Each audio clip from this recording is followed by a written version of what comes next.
What's good? This your boy Josh Jones ESQ, also known as the Dope Black Lawyer, and this is episode 17 of Law and Hip Hop Video Podcast.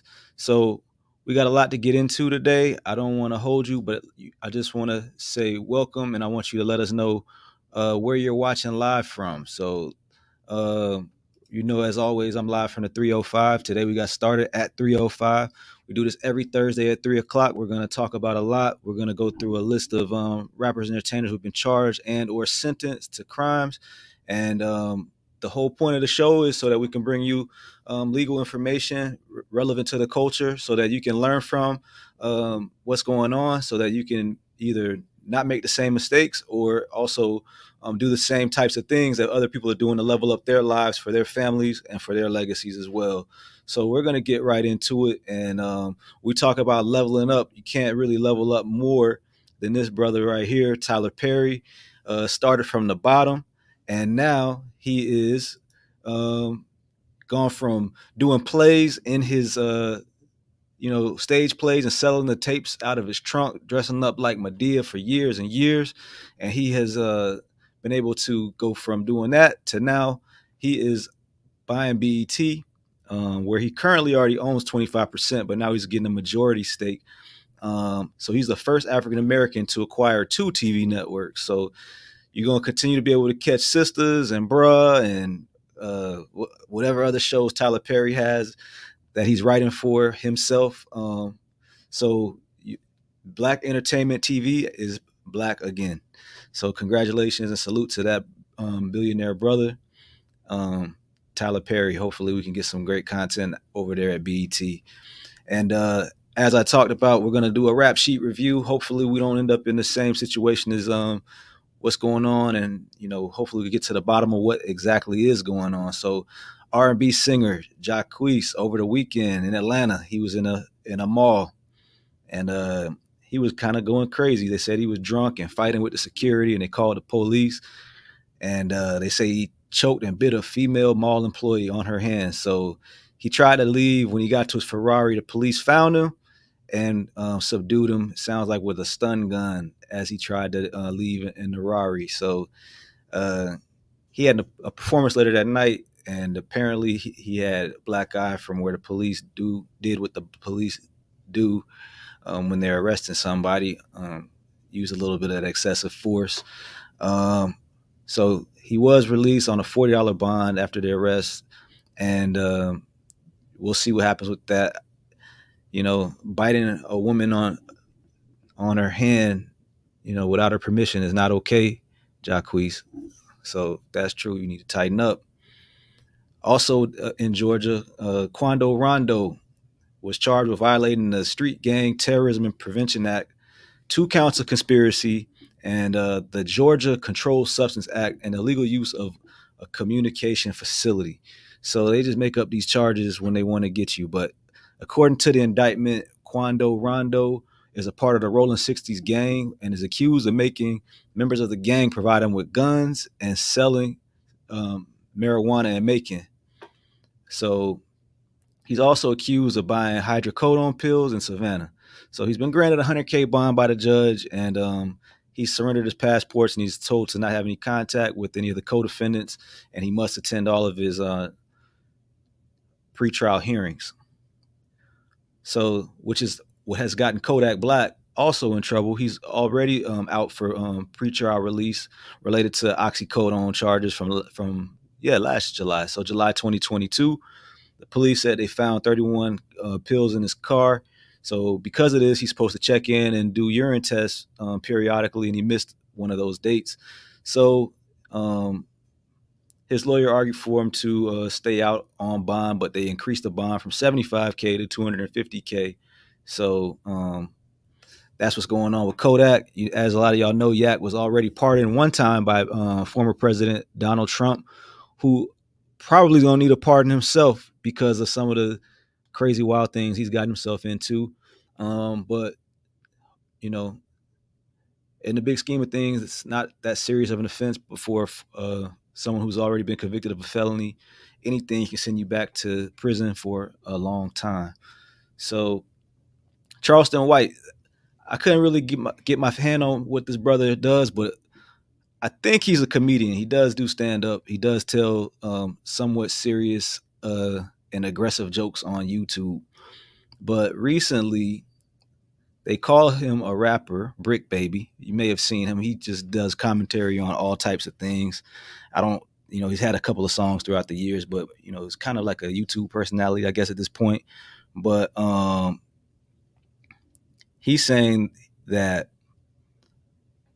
he told the police that Brick Baby threatened him, and he's wanted to make it known he's the reason why Brick Baby got arrested, because Brick Baby was saying that there was $10,000 on his head, and he claimed that Brick Baby has been going around and spreading gang information to the feds. So there's a video of him and Brick been going back and forth. So there is a video.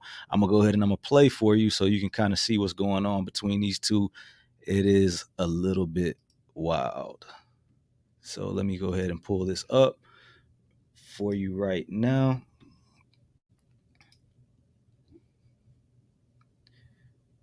All right, so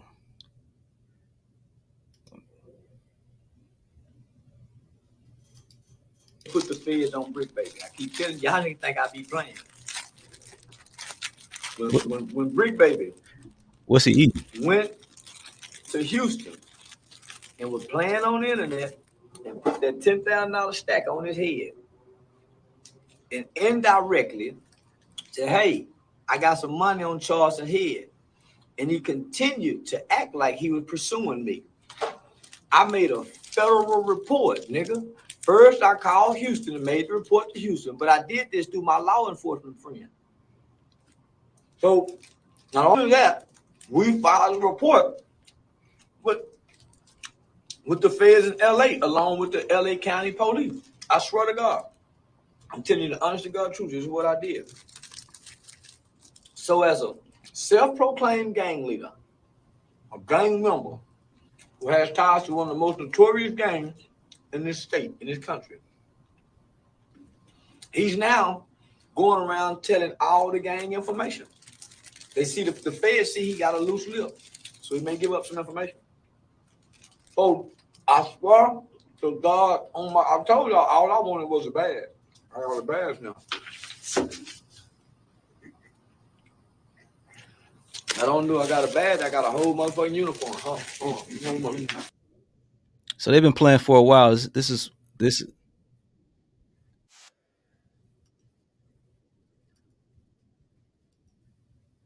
been playing around on the internet for quite a while now. So here's a video. Fight for 100,000 shit. We put it together.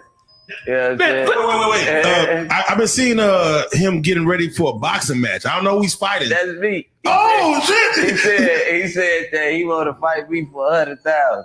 Oh, wait. So that was that too little or too? Nah, that's straight. I'm in the ring for 100.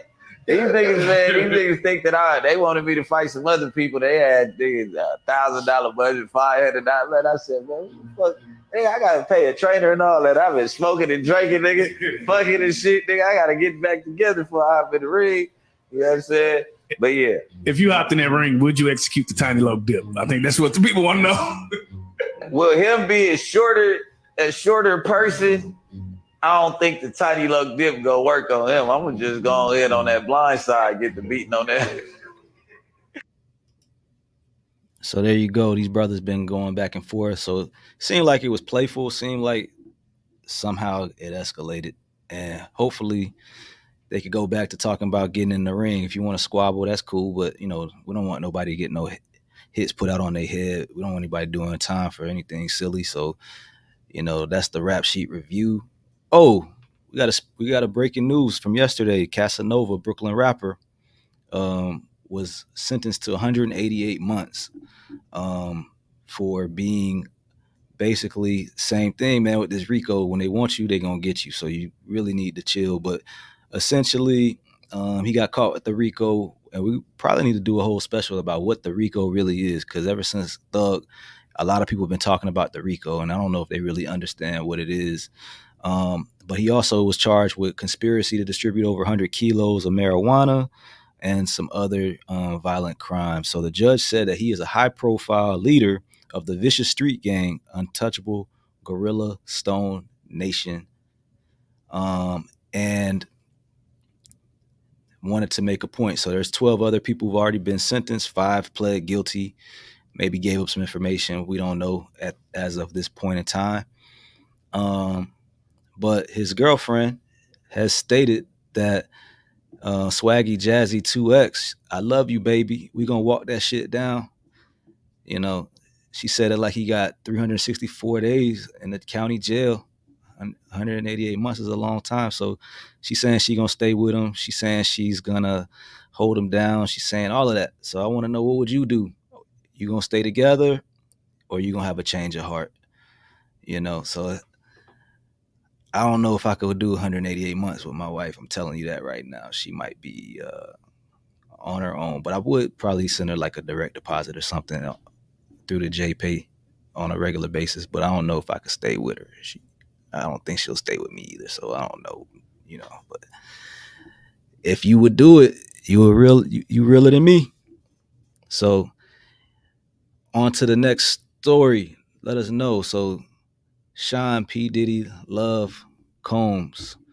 He's a big conglomerate as well. We know him from the music, all of the different brands he's had, the restaurants, and everything. And another thing that you know from is for being associated with Ciroc primarily, but also for De Leon tequila, spirit brands that are distributed through Diageo. And he said a few weeks ago that he didn't believe that Diageo was giving him the same push, and he believed that there was a racial element to it. So Diageo said, you know, they didn't make the promised investments, and they treated it inferior because it was an urban brand. So they dropped him, and now he's suing them. So we actually have a copy of the complaint. We're going to go through it real quick, but it's been a long partnership. I mean, he's been doing the Ciroc thing since 2007, and he's made probably close to $1 billion through the Ciroc investment with Diageo. But now he is in the process of filing a lawsuit. Like I said, we have a copy of it. We're going to pull it up, and we're going to go through it real quick. We're not going to go through the whole thing. It's 32 pages, but let me share my screen again so you can see this lawsuit. I always want you to learn about what's going on with these cases. So we got the Combs versus Diageo complaint. This is filed in the Supreme Court of the state of New York, county of New York. So remember last week or the week before, we had another New York case, and I told you that unlike most places, the Supreme Court in New York is the lowest court. It's not the highest court. So this is just like a regular, you know, trial court action. In Florida, we call it the circuit court. But essentially, plaintiff Combs Wines and Spirits, which is Diddy's company, is suing Diageo. And it's a complaint for injunctive relief. So in public, Diageo, a multi-billion-dollar brand, proclaims itself as a leader in diversity and inclusion, but apparently they're saying that they're not. Cloaking itself in language of diversity and equality is good for Diageo's business, but it is a lie. While Diageo may conspicuously include images of Black partners in advertising materials, its words provides the illusion of inclusion, as Combs Wines and Sean Combs have experienced firsthand by and through its parent company, Chief Executive Officer Ivan Menezes has proven unwilling to treat his Black partners equally, even when explicitly required by contract to do so. Sean Diddy Combs is the owner of Combs Wines and has a long-standing business relationship with Diageo for 2 spirit brands, Ciroc Vodka and De Leon Tequila.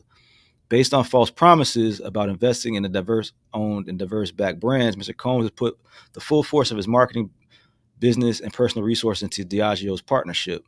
But because he knows that contracts matter more than press releases, Combs insisted that Diageo agree to certain terms to ensure his brands were not ignored or relegated to second-class status, but instead treated equally. And then there's blacked out term that we can't see. But he says that they were treated worse than other brands because he is black.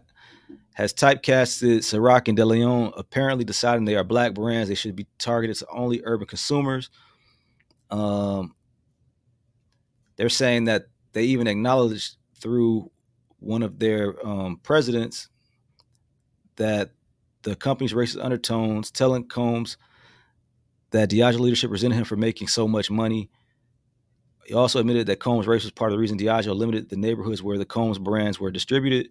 If Mr. Combs were Martha Stewart, Mr. Russ said things would be different. So they're making these types of allegations all the way through.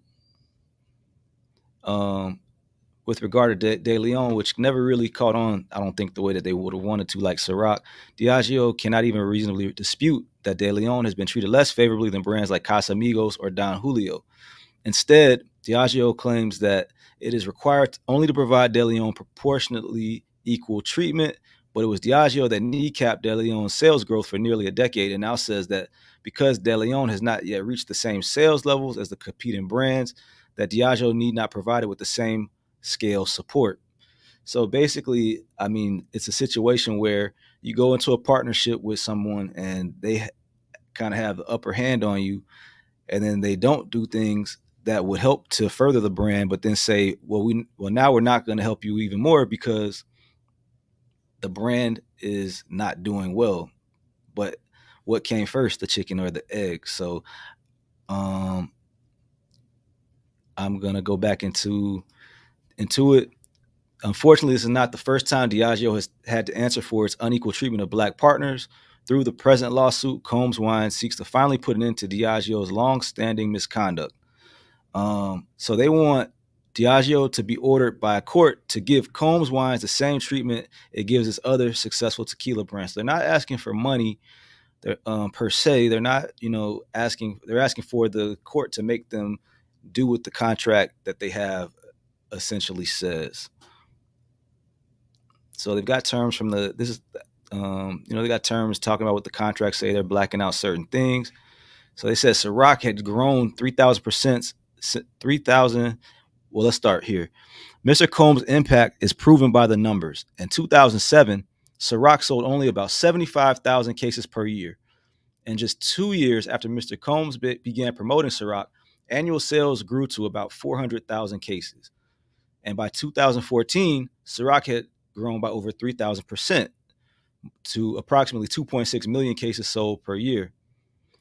Due to the power, reach, and effort of Mr. Combs, Ciroc went from just another vodka to $1 billion spirit brand known by millions, which I will say, I used to be a bartender back around 2006 and 2007. So I did know about Ciroc, and I can attest to the fact that Ciroc has not changed. It was at that time, it was like a pretty good vodka. It didn't have the same appeal as a Grey Goose or a Belvedere or, a higher end vodka, but it was thought to be pretty good. I believe it's a French vodka made with grapes. It's a little different, but a lot of people had never heard of it until Diddy started promoting it, and they thought that he was the owner of Ciroc, but he did definitely put it on the map. So in 2013, Combs Wines and Diageo formed De Leon Holdco, a JV joint venture to buy, market, and sell De Leon Tequila, a boutique tequila brand distributed in 18 states and Washington, D.C. So they saw an opportunity to possibly have the same Ciroc magic with the tequila. So Diageo formed a partnership in 2013 with Diddy. And despite Mr. Combs' efforts and optimism and Diageo's promises, the parties' marriage suffered almost immediately due to Diageo's neglect. The parties had formal and informal agreements about distribution, investment, and brand positioning for De Leon, yet Diageo consistently fell short. It instead began investing more heavily in other brands, including the competing Don Julio that it acquired in 2015 and Casamigos that it acquired in 2017. Enamored with the new shiny toys, Diageo's commitment to and focus on De Leon inevitably suffered. So they invested billions of dollars into competing brands, which ultimately would hurt Diddy's investment in De Leon. So They're saying that in 2020, Diageo's unfair. We're moving on to number 17. Unfair treatment of De Leon reached new heights amidst a growing shortage of agave, the key ingredient in tequila. It's like a Diageo brazenly snubbed De Leon by, and they don't tell you what it says, but apparently, one could assume that they, provided the agave to others in more quantity than they did for De Leon, which made them not even be able to make it. So the result of this systematized neglect, widespread year-long shortages and out of stocks of De Leon in major markets, including California, Texas, and Florida. And then adding to this, Mr. Combs learned of these varied inventory issues from retailers, not from Diageo. So, like I said, we're only on page 6, but you get the picture. So they're going on and on talking about how differently they were treated by Diageo than other partners that Diageo had for other brands. So this is the section that usually you see in the beginning. We talk about where the parties are located. It kind of gives you an idea of why you can bring the lawsuit in that area. And then they have a section called background. So we've gone through quite a bit of background, but they go a little bit more. They talk about Diageo recruited Mr. Combs to save his fledgling vodka brand. And then they explain how. And then what section is that? Diageo and Combs Wines entered into an agreement to sell De Leon tequila, but Diageo begins investing in competing brands to the detriment of De Leon. So it's kind of what we've already been talking about, but they really pounded the point home. Let's see, what's the next section?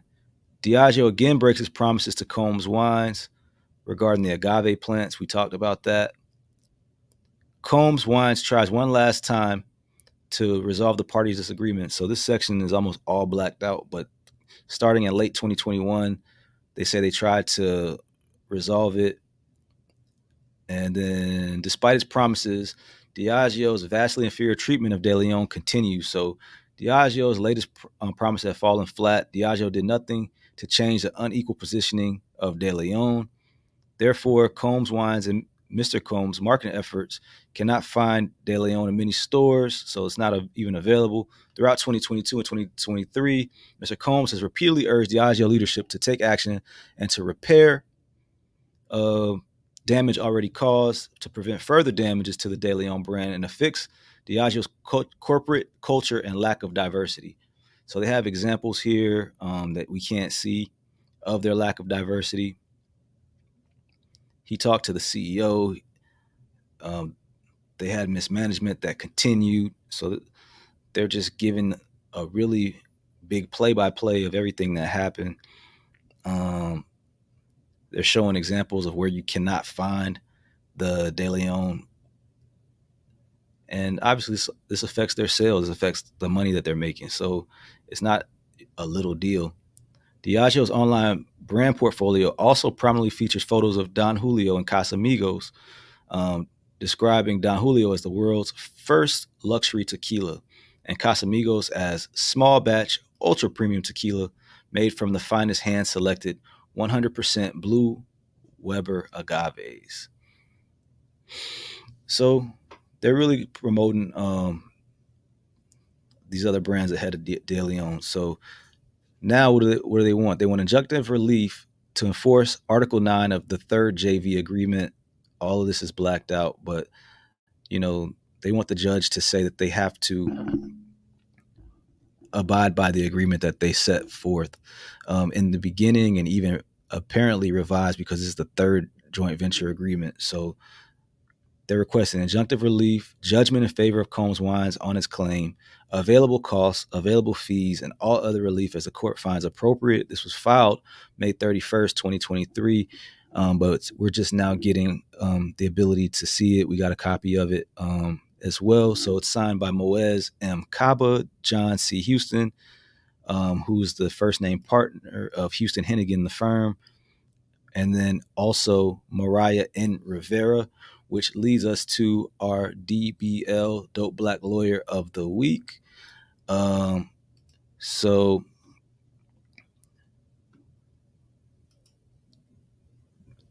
Mariah Rivera, who we have here featured on the Houston Hennigan website. It's not a dope black law firm, but she is a dope black lawyer.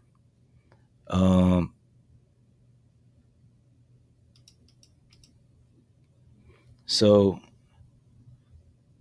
she is an associate of the firm. She went to Cornell for law school, University of Maryland for her undergrad, and has done clerkship with district court judges at the federal level, which is all a big deal. And coincidentally, I didn't even know this until we started looking into it, but she's my wife's cousin. So we are extremely proud to be able to have Mariah as the Dope Black Lawyer of the Week. So moving on to the next section. That sounds about white. We're talking about a police chief who calls images of white people using pictures of black men for target practice a mistake. You think? So let's just talk about what happened. In Georgia, there was a video of white people using an image of a black man for target practice, and it has left people outraged. The mayor of Villa Rica, a small town outside of Atlanta, has asked for an investigation. The police chief said there was no sinister intent, that it wasn't the sole target. They also had targets of white people, but conveniently they had run out. So now they're just blasting away at this brother on the screen. He said, the mayor said that people were calling and emailing the city and they're responding to each person one by one. But I mean, in this climate, how irresponsible could you be, right? So hopefully it was just a dumb thing to do, right? And it wasn't a malicious, we want to shoot at black targets kind of thing. But either way it goes, that sounds about white. All right. And this does too. But speaking about employees in Kansas City distribution center calling out the office for only serving watermelon during Juneteenth. So first and foremost, I wouldn't mind that because watermelon is my favorite food. I'm not even going to hold you. I'm not going to lie to you. Just got back from Atlanta. When I stayed at a friend's house and I walked in, right on the counter for me was a big, beautiful watermelon for me to enjoy. And I did, but not to digress too much, let's talk about what happened. So it was a Toyota distribution center. It was in Kansas City. And at this place, they had a Juneteenth celebration. That's awesome, right? But they only had watermelon. So I don't know what they do with their other celebrations, but two of the black employees say the diversity and inclusion team is fully white. And they felt like the celebration was just a mockery and a slap in the face. The company came out with a statement and said, to embrace the Juneteenth holiday, a summer intern coordinated a celebration activity that included a presentation focused on the history, activities, and foods of Freedom Day. This presentation was based on the individual's personal experience celebrating the holiday with their family. And in line with our core value of respect for people, Toyota supports educational activities that bring awareness and understanding of diverse cultures. So they also added that the watermelon was approved by multiple leadership teams, and to date, there has not been an apology. This is why I think it was last week. I was like, even as a black person growing up, I don't remember celebrating Juneteenth. I knew about Juneteenth. It was looked at, in my opinion, as something that was celebrated in Texas. The only people I knew that celebrated Juneteenth were from Texas. I'm sure they were not the only ones, but predominantly it was something that was celebrated in Texas because that was the actual place where the last black people were informed that the slaves in the South had been set free by the United States after the South had conceded from the Union, meaning that they were not actually free. People didn't get freedom until the 13th Amendment. We'll talk about that one day too. But this is why we don't want no holiday. We want reparations. You can't get the money mixed up. You give the money and the money is given. It's no, if I want to buy watermelons, I'm gonna buy them, but you don't have the ability to try to determine and dictate how we are going to celebrate a holiday that is really not for this country. It's for the people who were done so wrongly by this country. But if I would have been there, I would have been killing that watermelon. But yeah, that's not cool. On to the Chi. So in Chicago, we're not going to show the video here. You can't really see the worst of what happened, but a mother and her 14-year-old son were at a hot dog stand. The mother and some jackass got into an altercation where the man was shouting and the mother was, talking as well. And then the man ended up punching the mother, slapping her, and beating her down. The mother told her son to shoot the man, and he killed the man. So the man, we'll call him by name, Jeremy Brown. Initially, they charged both, but the charges were dropped in light of emerging evidence. But the charges were dismissed, and the mother, who had initially had a $3 million bond, was let out of jail. And now she's filing a lawsuit. But I do want to kind of say it's kind of interesting. I'm not going to talk about, we were going to talk about some new laws in Florida, but we're going to skip ahead because it actually goes right to the next thing. It goes perfectly. But in Florida, a white woman killed a black woman, Ajike Owens. So Susan Lorinks, I don't even know if that's how you say it, but this woman here, she killed another woman who came to her house to confront her after she got into an altercation with her minor children, destroying their property and possibly stealing some other property, possibly hitting one of them in the head with a roller skate. And she shot through her door when the lady came and knocked on her door. And she was not arrested right away. They did an investigation, a full investigation, before finally arresting her for only manslaughter. And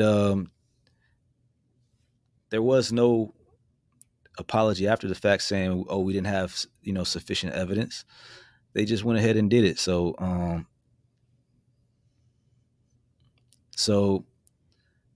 the state attorney is now saying that they don't have enough evidence to up the charges to second-degree murder. So like I said, she wasn't arrested for days as they were trying to determine if the shooting was justified under Stand Your Ground. So they kept the charges for her to manslaughter, but it's just another opportunity to see the disparity in how the laws of the United States of America are enforced when you're looking at white victims, black victims, white defendants, and black defendants. So in both cases, it's a black. I guess technically, if you're looking at it on its face, you would look at the deceased as a victim. But it was determined that in that case that the aggressor was actually the person who was killed. But in both situations, the shooters were treated differently, and it's only one reason that kind of jumps out at you as to what could be the difference, right? So we jumped ahead to what the Florida, which is, where we talk about crazy things that happen in Florida. So, we talked about Susan Lorinks. Hopefully she is sentenced and prosecuted, found guilty, and sentenced to whatever the maximum sentence is for that manslaughter charge. And we're going to move on to another silly Florida person who was arrested for a hit and run, multiple hit and runs, and leaving the scene and actually doing all of this while almost naked. So this Florida man here was wearing only socks and a small covering wrapped around his waist. Was arrested Wednesday after multiple hit and run crashes. So this was the other day in Flagler County. So the sheriff's office said that the SUV was speeding on a road where it struck multiple cars, continued down the road. Florida Fish and Wildlife tried to pull over the driver, who was identified as Stephen Peterson, but he did not stop. They said that Peterson then drove into a landfill and into a wooded area behind the landfill and Interstate 95. So once the deputies arrived, they set up a perimeter, tracked the SUV via air. Peterson faces multiple charges, including fleeing and eluding, leaving the scene of the crash with damage to vehicle or property, resisting an officer without violence, and trespassing on school grounds. And his passengers are being charged with marijuana possession and possession of drug paraphernalia. So we actually have the video of this arrest that we want to share with you. So we're going to go ahead and present so you can see the foolishness that is going on in Florida, my home state. Even though we say we're from Miami, we're not from Florida, but technically. He's right there where we can see him. All right, she's got her. I see her hands too. Keep your hands up. Keep your hands up. Keep your hands right there. Do not move.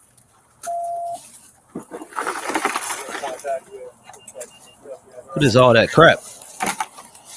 Is anybody injured? Hey, why can't you get out of the car, man? Okay, well, you should have drove in the woods, but you can get out of the car, so can you get out of the car now? You're not getting out? That's a bad decision. I don't care. Get out of the car now. Do you hear how she's screaming at the police? They only in. I couldn't imagine. Keep those hands right where we can see them. Keep those hands right where we can see them. Put them all the way on the roof. Touch the roof of the car. Yep. Unlock it. Unlock the door.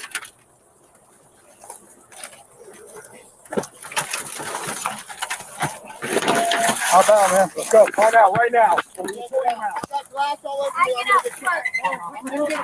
You do not give orders here. Do not freaking move.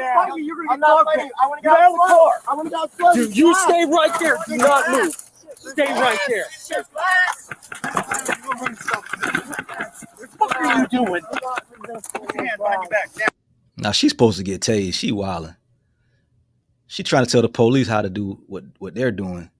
Nobody is gonna get out till I can get out. Like, man, please, come on. I'm not. At least supposed to have got tased. Come on. I done had homies get tased for less. Shout out to my boy Aaron. Cover the car. Let's secure the vehicle. I know I'm not anymore. Stand up. I am, excuse me. I'm gonna hurl off that. You got any weapons? We have not checked the vehicle yet. Cover my junk. Please leave that there. I got nothing on me. Get her up.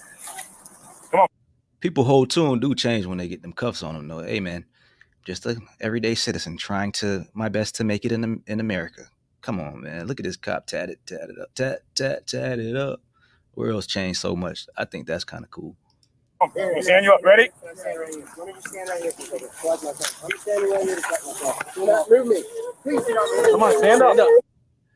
Yeah, I think she might have peed on herself. She was her whole situation changed, crying, all that. So Florida man, what the Florida is going on? Looking at that, I'm just trying to guess what could have happened there because it doesn't even really make sense, right? The dude has on a sarong covering up his junk. So my best guess is him and the young lady was riding, smoking, and he was thinking he was going to do a little something while riding down the street. Maybe she was doing something, and that's why he swerved. I don't know, but that's what it looked like. I'm just trying to guess what could have possibly been going on, but could have put a lot of people in danger. Nobody was seriously hurt. Luckily, the police had on their vests. their what do they call it, the body cams, body worn cameras, and we were able to see what was going on. We can see that the police did what they were supposed to do appropriately. The only thing I could think of is that as somebody riding down the street who could have potentially been hit by this person, you definitely need to have a dash cam. I'm going to post the dash cam that I have in my car. It shows the outside in the front, it shows the inside, and there's also a second camera that goes on the back. So you can see quite a bit of what's going on in the car. It's a little expensive, so actually I'll show also the one that I recommend that's under $100, and I'll try to find one that's even maybe like under $40 or something like that, just to give people options to know. Because I have clients every day. I do car accidents as a personal injury lawyer, and in a he say she say situation, it helps to have that dash cam, because the dash cam is going to be able to show what really happened. It's not what you said, it's not what they said, it's what the camera shows. And in an investigation, it means all the difference. So besides that, I also want to make sure you got the right insurance coverages. People think they have full coverage, but in most places, when people say they have full coverage, they have what's required by the law.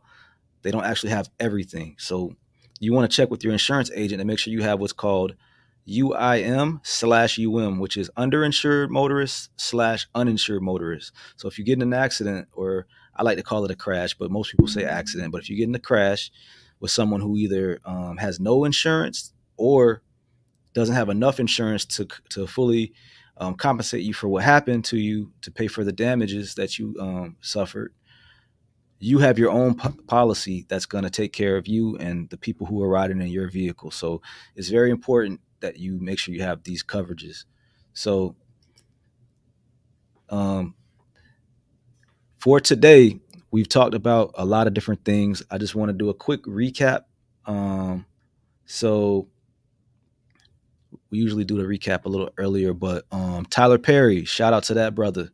He was able to buy a network. So salute to Tyler Perry. So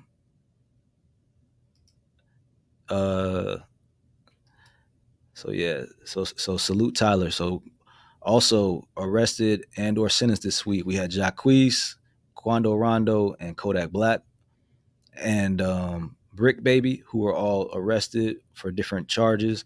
And then we had Casanova, who was sentenced to 15 years. But luckily for him, he's got the type of girl who's going to hold him down for all 188 months of that 15-year sentence, and see him in what year is that? 2023 plus 15, 2038. Good Lord. So then we have Diddy, who's suing his, I guess, former partner because they dropped him, but Diageo, who owns Ciroc and De Leon, he's trying to get a judge to enforce the contract to make them provide the same level of support to his brands that they did to other brands that were owned by white people. He's saying that it was unfair treatment. So then we had in Villa Rica, Georgia, where the police were doing target practice. All these white cops were out there doing target practice on this image of this black man, where they said they just ran out of the white targets, so that's what was left over. Then we had in Kansas City, where for a Juneteenth celebration, a group of white executives first felt that it was good for them to be the only people on the diversity and inclusion team, but then to serve only watermelon at a Juneteenth celebration. And this is the district attorney in Chicago announcing that they were dropping the charges against the 35-year-old mother and her 14-year-old son, who had been charged with the murder of a man at a hot dog stand. And that mother is now suing Chicago, city of Chicago, for wrongful imprisonment. Then we have Susan I always get her name wrong, but I want to say it, make sure that we say her name. Susan Lorinks, this 58-year-old thug.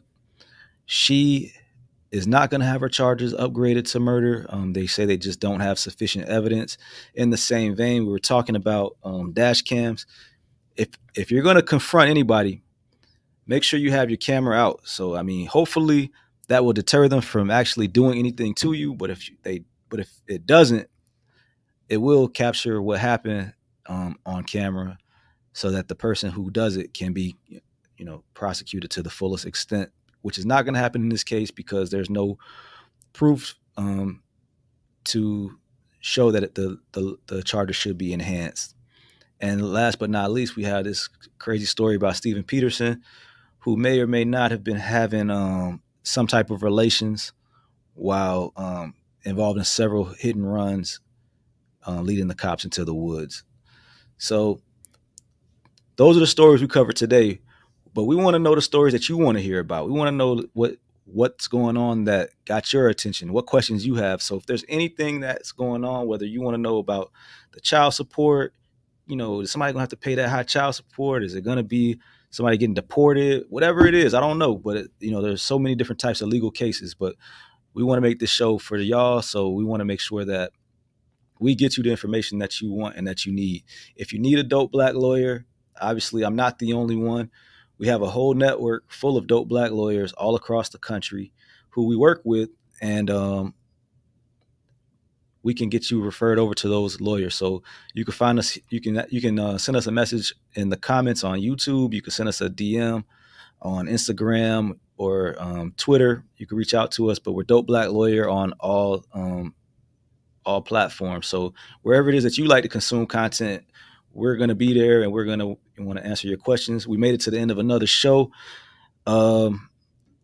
It's my pleasure to be here with you today, and I can't wait till we get the chance to do this again next Thursday at 3. So if you have any other questions, this is where you can come back and you can ask them. Have a good one.